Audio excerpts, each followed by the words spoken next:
ગુજરાતમાં પાલતુ શ્વાનનો આતંક હજુ પણ યથાવત છે। સુપ્રીમ કોર્ટના આટલા નિયમો બાદ પણ શ્વાન કરડવાની ઘટનાઓ અટકવાનું નામ નથી લઈ રહી। શ્વાન રાખવા માટે કેટલાક નિયમો બનાવવામાં આવે છે, જેમાંનો એક નિયમ છે લાયસન્સ રાખવાનો। શ્વાન રાખવા લાયસન્સ લેવું ફરજિયાત છે, તો પાડોશીઓની મંજૂરી લેવી તેમજ સોસાયટીના ચેરમેનની મંજૂરી લેવી પણ ફરજિયાત છે। નિયમો બનાવ્યા છતાં શ્વાન કરડવાની ઘટનાઓ થંભવાનું નામ નથી લઈ રહી। છેલ્લા ઘણા સમયમાં રાજ્યમાં અલગ અલગ જગ્યાએ શ્વાન કરડવાની ઘટનાઓ બની, તો વાપી, અમરેલી, જામનગર, વડોદરા, સુરતમાં અનેક વખત શ્વાન કરડવાની ઘટનાઓ બની છે। ત્યારે સવાલ એ થાય છે કે આવી ઘટનાઓ અટકશે ખરા?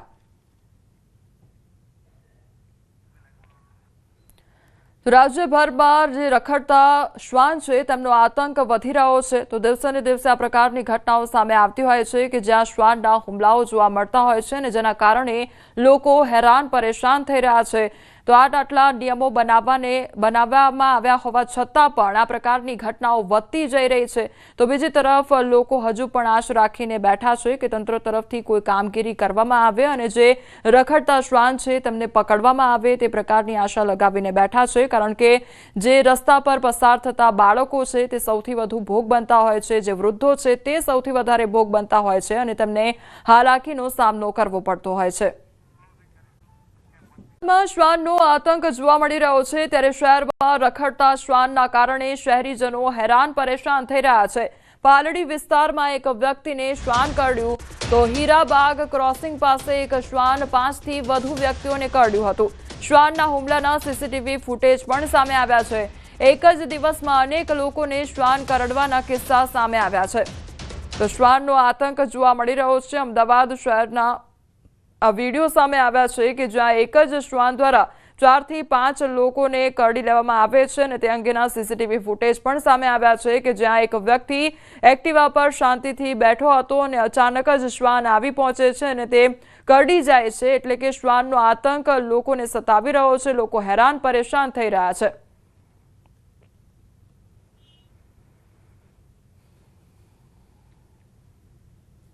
અમદાવાદના પાલડી વિસ્તારમાં આવેલા હીરાબાગ ક્રોસિંગ પાસે શ્વાનનો આતંક સામે આવ્યો છે। અનેક લોકો પરેશાન છે, 7 થી 8 લોકો ઘાયલ થઈ ચૂક્યા છે। આપ જે બાળકને જોઈ રહ્યા છો, આ કણસતું બાળક કે જે ભોગ બન્યું છે શ્વાનના આતંકનું। 18 નવેમ્બરની એ રાત હતી કે જ્યારે બાળક રમતું હતું, અચાનક જ શ્વાનનો ભોગ બન્યો। આવા એક બે નહીં પરંતુ 7 થી 8 લોકો પરેશાન છે, 7 થી 8 લોકોને કરડવાના કિસ્સા સામે આવ્યા છે। બેટા, શું થયું હતું તારી સાથે? હું ટ્યુશન જવાથી નીચે ઉતરો અને આ ચંપલ પહેરતો તો ઘરે જાળી ખોલીને અને પાછળથી આવ્યું ને અહીંયા કરી લીધું। કરડી લીધું? હા। અચ્છા, અને અચાનક જ આવીને કરડી લીધું? હા। અચ્છા, તારી પહેલા બીજા કોઈને કરડ્યું હતું? હા। બહુ બધા લોકોને કરડ્યું? ના, એક જણાને। એક જણાને? હા। આ જે ભાઈ છે તે પણ ઘણા બધા લોકો છે તે શ્વાનનો ભોગ બની ચૂક્યા છે। બેન, આ રીતે બાળકને કરડ્યું એ પહેલા પણ અનેક લોકો ભોગ બની ચૂક્યા છે। આપણે કોર્પોરેશનને કોઈ જાણ કરી હતી? કરી હતી। શું કીધું પછી? એ લોકો તો કહે છે કે આવી છે પણ હજી કોઈ આવી નથી। અમારે જે પરમદીની વાત છે કે 3-4 વાગ્યા સુધી અમે કમ્પ્લેન કરી હતી, પણ એ લોકો કે અમારામાં નથી આ। અચ્છા, એટલે કેટલા લોકો ભોગ બન્યા હતા તમે કમ્પ્લેન કરી? ભોગ બન્યા એટલે 8 થી 9 જણા। 8 થી 9 જણા કર્યું, પ્રીજીની અંદર અમારે ત્યાં બધાને કર્યું, પણ કોઈ 8 જણા ના જ પાડી દે। અને અંદર અમે ગયા તો ચોખ્ખી ના પાડી કોર્પોરેશન કે અમારામાં નથી આવતું। એટલે કોર્પોરેશને એવું કીધું કે અમારામાં નથી આવતું આ। અમદાવાદ મહાનગરપાલિકાને જાણ પણ કરવામાં આવી, પરંતુ સ્થાનિક લોકોનું કહેવું છે કે તેમને ઉદ્ધતાએ પૂર્વક જવાબ આપવામાં આવ્યા, ગલા તલા કરવામાં આવ્યા અને જે પ્રકારે તેમને જવાબ મળ્યો તે જવાબ ખૂબ જ ચોંકાવનારો છે। કારણ કે જો વિસ્તારમાં આ પ્રકારની ઘટના બનતી હોય, લોકો કમ્પ્લેન કરતા હોય અને કમ્પ્લેનનો તેમને જવાબ પૂરતો ન મળે, તો સવાલ અહીં ઉભો થાય છે કે તંત્ર કેવી રીતે કામગીરી કરી રહ્યું છે। અમદાવાદ શહેરની અંદર શ્વાનનો આતંક ધીમે ધીમે વધી રહ્યો છે, ત્યારે આ પરિસ્થિતિની અંદર લોકો છે સૌથી વધારે શિયાળાના સમયમાં ભોગ બનતા હોય છે। Camera person Vimal. ખેડાના કપડવંજના નવાપુરા પ્રાથમિક શાળાના આચાર્ય અને બીએલઓ તરીકે કામગીરી કરતા રમેશભાઈ પરમારનું હૃદયરોગના હુમલાથી નિધન થયું છે। તો બીએલઓની કામગીરીને કારણે ડિપ્રેશનમાં હોવાનો પરિવારજનો દ્વારા આક્ષેપ કરવામાં આવ્યો છે। શાળાથી આવ્યા બાદ પણ મોડી રાત સુધી બીએલઓની કામગીરી કરવી પડતી હોવાનો પરિવારજનો આક્ષેપ કરી રહ્યા છે। તો બેઠક બાદ એક તરફ પરિવારજનો દ્વારા મૃતદેહ સ્વીકારવામાં આવ્યો હતો, બીજી તરફ આ ઘટના કે જ્યાં બીએલઓની કામગીરીનો જે મામલો છે તે સામે આવ્યો છે, તેના કારણે જે શિક્ષકો છે તે ડિપ્રેશનમાં જઈ રહ્યા હોય તે પ્રકારની પરિસ્થિતિ જોવા મળી છે. તો ખેડાના કપડવંજના નવાપુરા પ્રાથમિક શાળાના આચાર્ય અને બીએલઓ તરીકે કામગીરી કરતા રમેશભાઈ પરમારનું પણ હૃદયરોગના હુમલાથી નિધન થયું છે. બીએલઓની કામગીરીને કારણે ડિપ્રેશનમાં હોવાનો પરિવારજનો દ્વારા આક્ષેપ કરવામાં આવી રહ્યો છે. તો શાળાથી આવ્યા બાદ પણ મોડી રાત સુધી બીએલઓની કામગીરી કરવી પડતી હોવાનો પરિવારજનો દ્વારા આક્ષેપ કરવામાં આવી રહ્યો છે. તો બીએલઓની જે કામગીરી છે તેનું ભારણ વધી રહ્યું છે શિક્ષકો પર, અને તેના કારણે શિક્ષકોની તબિયત લથડી રહી છે. આ તમામ એ તસવીરો કે જ્યાં એક તરફ શિક્ષક દ્વારા આપઘાત કરવામાં આવ્યો છે, બીજી તરફ શિક્ષકનું હાર્ટ એટેક આવવાને કારણે મોત નીપજ્યું છે. તો આ દાહોદની એ તસવીર કે જ્યાં બીએલઓની જ્યારે શિક્ષક કામગીરી કરી રહ્યા હતા તે દરમિયાન તેમની તબિયત લથડી ગઈ હતી. એટલે બીએલઓની જે કામગીરી છે તેનું ભારણ શિક્ષક પર જોવા મળી રહ્યું છે, અને તેના કારણે ક્યાંક શિક્ષકની તબિયત લથડી રહી છે, અને તબિયત લથડવાને કારણે હાર્ટ એટેક આવી રહ્યા છે. તો ક્યાંક શિક્ષક બીએલઓની કામગીરીથી કંટાળીને ત્રસ્ત થઈને મોતને વહાલું કરી રહ્યા છે.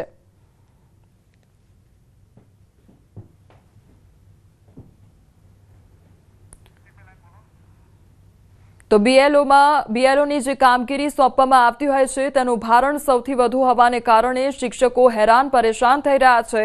તો ઘણી એવી ઘટના સામે આવી છે કે જ્યાં બીએલઓની કામગીરીનું ભારણ વધવાને કારણે શિક્ષકોની તબિયત પણ લથડી ગઈ છે. કામગીરી દરમિયાન બીએલઓની તબિયત લથડી અને દાહોદની સાદેડા વર્ગ પ્રાથમિક શાળાની આ ઘટના સામે આવી છે. તબિયત લથડતા શિક્ષક લથડી પડ્યા હતા.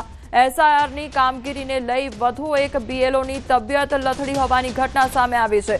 તબિયત લથડતા 108ની મદદથી રીધમ હોસ્પિટલ સારવાર માટે ખસેડવામાં આવ્યા છે. તો બીએલઓની કામગીરી કરતી વખતે જે વધુ એક શિક્ષક છે તેમની તબિયત લથડી હતી, ત્યારબાદ તેઓને સારવાર અર્થે હોસ્પિટલમાં ખસેડવામાં આવ્યા હતા. 108ની મદદથી રીધમ હોસ્પિટલ ખાતે સારવાર માટે ખસેડવામાં આવ્યા હતા.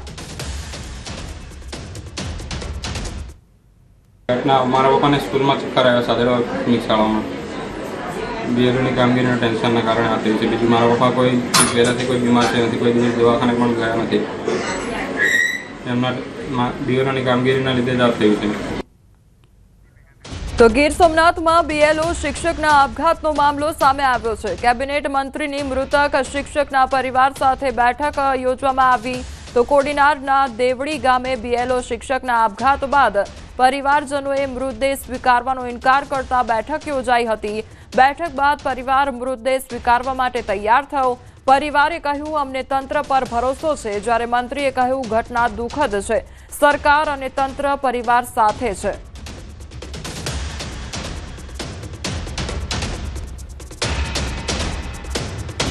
તો બીએલએ શિક્ષકના આપઘાતનો મામલો સામે આવ્યો છે, ત્યારે પરિવારજનો દ્વારા જે મૃતદેહ સ્વીકારવાનો ઇનકાર કરવામાં આવ્યો હતો. તો બીજી તરફ જે કેબિનેટ મંત્રી છે તેમના દ્વારા મૃતકના પરિવાર સાથે બેઠક કરવામાં આવી.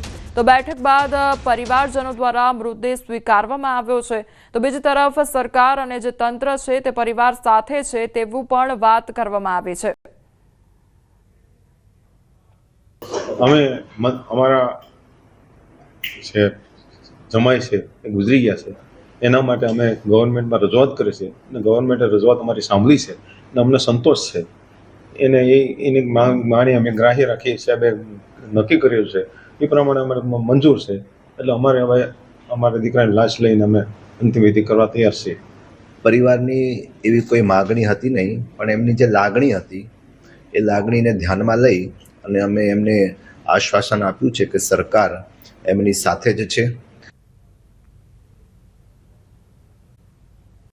વધુ એક બીએલઓ શિક્ષકનું મોત નીપજ્યું છે. તાપી બેલધા ગામના બીએલઓનું મોત નીપજ્યું છે, ત્યારે વાલોડ તાલુકાના બેલધા ગામના બીએલઓનું મોત નીપજ્યું છે.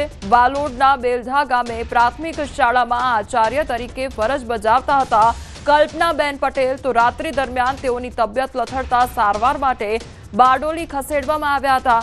ત્યાં તેમને મૃત જાહેર કરવામાં આવ્યા હતા. તો કલ્પનાબેનનું હાર્ટ એટેકથી મૃત્યુ થયું હોવાનું પ્રાથમિક અનુમાન લગાવવામાં આવી રહ્યું છે. તો વધુ એક આ ઘટના સામે આવી છે કે જ્યાં પ્રિન્સિપલ તરીકે પોતાની ફરજ બજાવતા તેવા શિક્ષિકાનું મોત નીપજ્યું છે તેમજ તેમને હાર્ટ એટેક આવ્યું હોય તે પ્રકારનું પ્રાથમિક અનુમાન પણ લગાવવામાં આવી રહ્યું છે.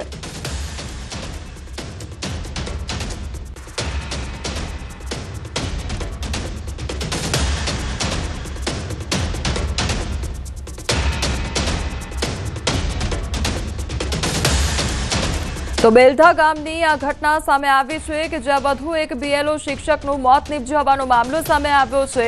તો વાલોડ તાલુકાના બેલધા ગામનો આ મામલો સામે આવ્યો છે. હાર્ટ એટેકથી મોત થયાનું પ્રાથમિક અનુમાન લગાવવામાં આવી રહ્યું છે. રાત્રિના સમયગાળા દરમિયાન તેઓની તબિયત લથડી હતી અને ત્યારબાદ તેમનું હાર્ટ એટેકથી મોત નીપજ્યું છે તે પ્રકારની પ્રાથમિક જાણકારી સામે આવી રહી છે. પરંતુ BLOની જે કામગીરી છે તેનું પણ ભારણ સૌથી વધારે હોવાને કારણે આજે મોતનો મામલો છે તે સામે આવ્યો હોય તે પ્રકારની પરિસ્થિતિનું નિર્માણ થયું છે. તો બીજી તરફ અત્યારે જે પ્રાથમિક અનુમાન લગાવવામાં આવી રહ્યું છે તેમાં એવું જાણવા મળી રહ્યું છે કે હાર્ટ એટેકથી આ જે શિક્ષક છે તેનું મોત નીપજ્યું હોય તેવું લાગી રહ્યું છે.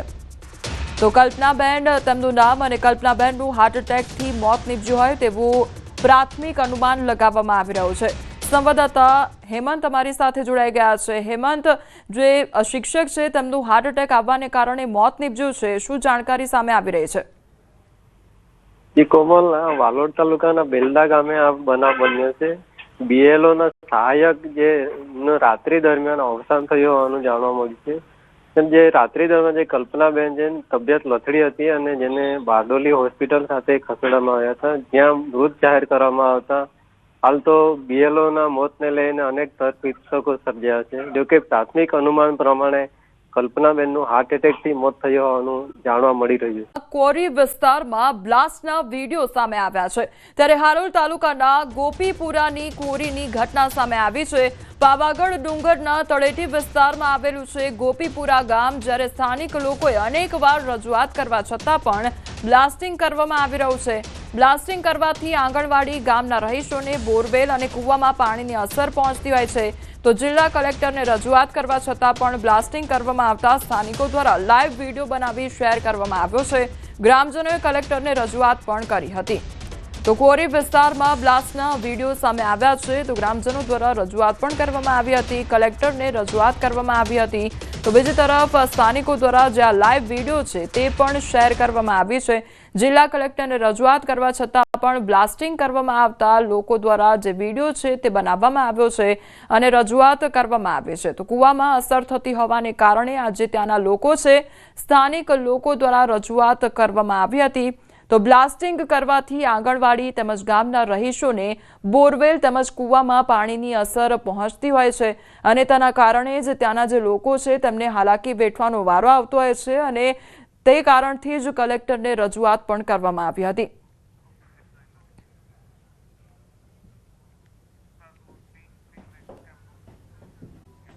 સેના ફાઇટર પ્લેન ક્રેશના કારણોની તપાસ પણ હાથ ધરવામાં આવશે.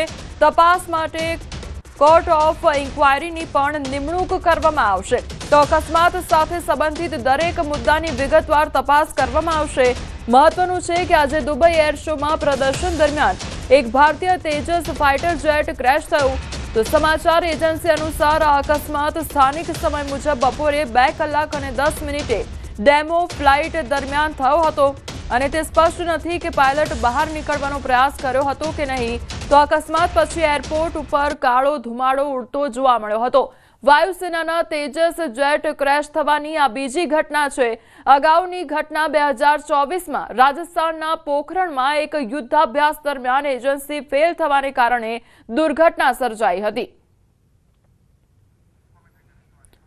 તો દુબઈમાં તેજસ યુદ્ધ પ્લેન ક્રેશ થવાનો મામલો સામે આવ્યો છે. તો જેમાં પાયલટ જે છે તેનું પણ મોત નીપજ્યું છે. તે અંગેની પુષ્ટિ પણ કરવામાં આવી છે. વાયુસેના દ્વારા પાયલટના મોતની પુષ્ટિ કરવામાં આવી છે, પરંતુ હવે તમામ કારણો અંગે પણ તપાસ કરવામાં આવશે કે આખરે કયા પ્રકારની ઘટના સર્જાઈ હતી અથવા તો કયા પ્રકારની ખામી સર્જાઈ હતી જેના કારણે આ દુર્ઘટના સર્જાઈ હતી. તો આ દુબઈની ઘટના સામે આવી છે કે જ્યારે એર શો થઈ રહ્યો હતો તે દરમિયાન આખી દુર્ઘટના સર્જાઈ હતી અને તે વિઝ્યુઅલ્સ આપણે જોઈએ કે જ્યાં તેજસ પ્લેન જ્યારે એર શોમાં ઉડાન ભરી રહ્યું હતું અને હવામાંથી એકદમ તે નીચે પટકાય છે અને ત્યારબાદ જે આગની લપેટો જોવા મળે છે, ઉપરથી ઉડી રહ્યું છે ને એકદમ જ નીચે જમીન પર તે પટકાય છે અને જાણે જ્વાળાઓ આગની લપેટમાં જાણે લપેટાઈ ગયું હોય તે પ્રકારના દ્રશ્યો સામે આવ્યા છે। બીજી તરફ જે તેજસ પ્લેન જ્યારે ક્રેશ થાય છે ત્યારે જમીન પર જાણે જ્વાળાઓ ફાટી હોય તે પ્રકારના દ્રશ્યો જોવા મળે છે। ધુમાડાના ગોટે ગોટા સર્જાઈ જાય છે, જેના કારણે ત્યાં લોકો જે હાજર હતા તે પણ અચંબામાં પડી જાય છે। આ જે ઘટના સર્જાઈ છે તેમાં એક પાયલટ જે છે તેનું પણ મોત નીપજ્યું છે, તેની પણ પુષ્ટિ કરવામાં આવી છે। પરંતુ આ સીધા જે દ્રશ્યો કે જ્યાં દુબઈમાં તેજસ યુદ્ધ જે પ્લેન છે તે ક્રેશ થયું છે અને તેમાં જે સવાર પાયલટ છે તેનું પણ મોત નીપજ્યું છે। વાયુસેના દ્વારા આ મોતની પુષ્ટિ પણ કરી લેવામાં આવી છે। તો બપોરના સમયગાળા દરમિયાન એટલે કે 2 કલાક અને 10 મિનિટે સ્થાનિક સમયની જો વાત કરવામાં આવે તો સ્થાનિક સમયગાળા દરમિયાન 2 કલાક અને 10 મિનિટે આ જે દુર્ઘટના છે તે સર્જાઈ હતી। આ જે લોકો છે ત્યાંના તેનો પણ વિડીયો સામે આવ્યો છે કે સામેની તરફ લોકો આ ઘટનાને નિહાળી રહ્યા હતા। જ્યારે એર શો થઈ રહ્યો હતો ત્યારે ત્યાં આગળ લોકો હાજર હતા અને એકાએક જે આ તેજસ પ્લેન છે તે ઉપરથી નીચે જમીન પર ધડાકાભેર પટકાય છે અને ત્યાં આગળ ક્રેશ થાય છે। લોકો ત્યાં આગળ હાજર હતા તે પણ અચંબામાં પડી જાય છે। તો બીજી તરફ જે એરપોર્ટ છે ત્યાં આગળ ધુમાડાના ગોટે ગોટા જોવા મળી રહ્યા હતા। તો ધડાકાભેર જે આ જે પ્લેન છે તે જમીન પર ધ્વસ્ત થાય છે અને ક્રેશ થાય છે। તેમાં સવાર જે પાયલટ છે તેનું પણ મોત નીપજે છે। તો વાયુસેના દ્વારા તે અંગેની પુષ્ટિ પણ કરવામાં આવી છે। તેજસ જેટ ક્રેશ થવાની આ બીજી ઘટના છે। અગાઉની પણ ઘટના સામે આવી હતી જે 2024માં સર્જાઈ હતી, ત્યારે પણ એક તેજસ પ્લેન જે છે તે ક્રેશ થયું હતું અને ફરી એકવાર આજે આ ઘટના સર્જાઈ છે દુબઈમાં કે જેમાં બપોરે 2 કલાક અને 10 મિનિટની આસપાસ આ જે દુર્ઘટના છે તે સર્જાઈ છે। અગાઉની વાત કરવામાં આવે તો અગાઉ 2024માં રાજસ્થાનના પોખરણમાં આ દુર્ઘટના સર્જાઈ હતી, જેમાં યુદ્ધાભ્યાસ દરમિયાન એન્જિન ફેલ થવાને કારણે આ દુર્ઘટના સર્જાઈ હતી। તે અંગેની માહિતી પણ સામે આવી છે। 2024માં પણ આ પ્રકારની ઘટના સર્જાઈ હતી જ્યારે તેજસ પ્લેન જે છે તે ક્રેશ થયું હતું અને આજે ફરી એકવાર એવી જ ઘટના સામે આવી છે કે જ્યાં દુબઈની ઘટના સામે આવી છે। સંવાદદાતા हमारी साथे जुड़ाई गया है, संवाददाता शंकर हमारी साथे जुड़ाया है। शंकर आनंद, ये घटना जो सामने आई है, तेजस प्लेन जो है वो क्रैश हो गया है, क्या अपडेट मिल रहा है इसमें? देखिए, ये जो घटना की अगर बात करें तो दुबई एयर शो का ये पूरा वीडियो आप देख रहे हैं और जिस तरह से भारतीय वायुसेना का जो फाइटर जेट है तेजस वो क्रैश कर गया है। इस मामले में भारतीय वायुसेना के द्वारा औपचारिक तौर पर इस खबर की पुष्टि कर दी गई है और इस हादसे में जो इस तेजस फाइटर जेट को जो उड़ा रहे थे पायलट, उसके भी इस हादसे में मौत होने की औपचारिक तौर पर पुष्टि कर दी गई है। शंकर आनंद, क्योंकि वहां पे एयर शो हो रहा था, लोग भी ज्यादा होंगे, भगदड़ भी मची होगी, क्या इस तरीके की सिचुएशन बनी रही थी वहां पे? देखिए, ये जो पूरा हादसा है ये हादसा अल मखदूम एयरपोर्ट पर का है और निश्चित तौर पे देखिए यहाँ पर जिस तरह से विमान जो फाइटर जेट है वो गिरा है वो एक साइड वाले एरिया में गिरा है। वहां पर कोई भी शख्स नहीं था। तमाम जितने भी दर्शक थे, तमाम जितने लोग थे वो इस हवाई पट्टी के दूसरी साइड में थे और निश्चित तौर पे कहा जा सकता है एक जिस तरह से बकायदा ये हादसा हुआ है कहीं न कहीं पायलट जरूर इस फाइटर जेट को बचाने का प्रयास कर रहा होगा, लेकिन वो महज 3 से 4 सेकंड का वक्त था और वो 3 से 4 सेकंड के अंदर में जिस तरह से ये फाइटर जेट हादसे का शिकार हुआ है, इतना बहुत कम वक्त होता है किसी को सोचने के लिए, लेकिन उस फाइटर जेट को बचाने का प्रयास जरूर किया गया होगा। हालांकि ये जो घटना है आज दोपहर 3:40 का है, भारतीय समय 3:40 का है और इस हादसे में तेजस के जो पायलट की भी औपचारिक तौर पर मौत की पुष्टि कर दी गई है और जैसे देखा जा सकता है कि जैसे ही फाइटर जेट नीचे गिरता है उसमें गिरते ही आग लग जाती है और हवाई अड्डे के ऊपर काला धुएं का जो गुबार है उसको देखा जा सकता है।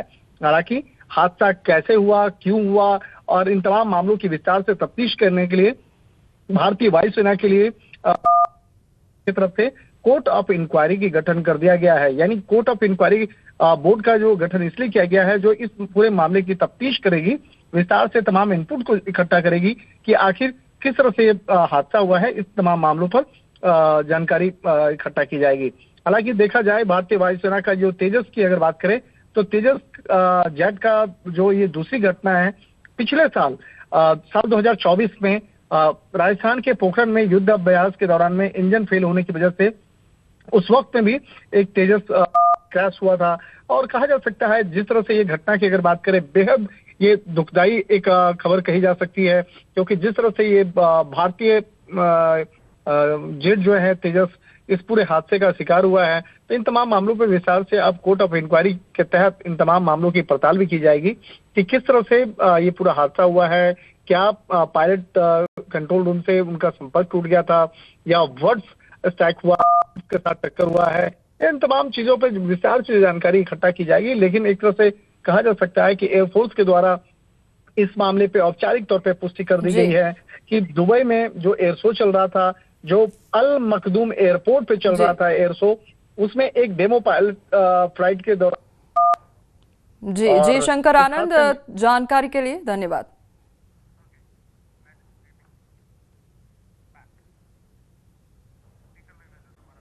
એટલા માટે જ હમણાં જ ભાજપની સરકારે, તમારી સરકારે મોરબીને નગરપાલિકામાંથી નગર નિગમ બનાવવાનો નિર્ણય કર્યો છે, જેથી આપણા વિકાસ રોકાય નહીં।